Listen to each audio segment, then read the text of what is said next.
Mengantisipasi jatuhnya korban jiwa akibat miras, aparat kepolisian Polres Buleleng mengamankan ratusan liter miras di sejumlah pedagang. Penertiban miras ini rencananya akan terus dilakukan hingga usai Lebaran nanti. Selasa pagi, salah satu toko sembako di kota Singaraja ini didatangi oleh pihak kepolisian untuk mencari miras karena menurut info toko tersebut menjual miras tak berizin. Dan betul, ternyata saat digeledah ditemukan puluhan botol miras jenis arak tanpa dilengkapi pita cukai. Tak hanya arak, sejumlah dus miras impor pun ikut diamankan lantaran tidak memiliki izin edar.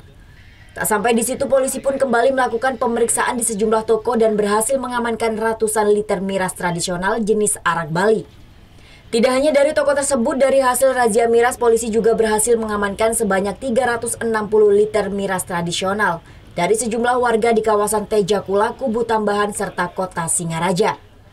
Miras jenis arak Bali ini merupakan olah hasil rumahan milik warga di pedesaan. Kapolres Buleleng AKBP Suratno menjelaskan bahwa razia miras ini akan terus dilakukan untuk menekan angka kriminalitas yang dipicu oleh miras dan mengantisipasi jatuhnya korban jiwa, seperti yang terjadi di Jawa Barat beberapa pekan lalu. Ini kita sita dalam satu pekan terakhir di seluruh wilayah jajaran Polres Buleleng. Tujuannya salah satunya adalah untuk menekan tindak pidana kriminalitas, termasuk juga jangan sampai kejadian yang terjadi di Jawa itu terjadi di wilayah hukum Polres Buleleng ini.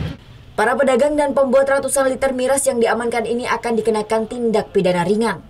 Nantinya miras jenis arak Bali akan diserahkan ke Kejaksaan Negeri Singaraja untuk segera dimusnahkan. Putu Wijana melaporkan untuk NET. Oh yang beneran? Iya, oke.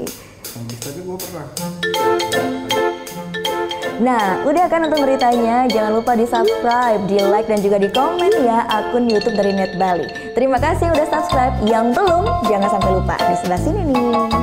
Subscribe.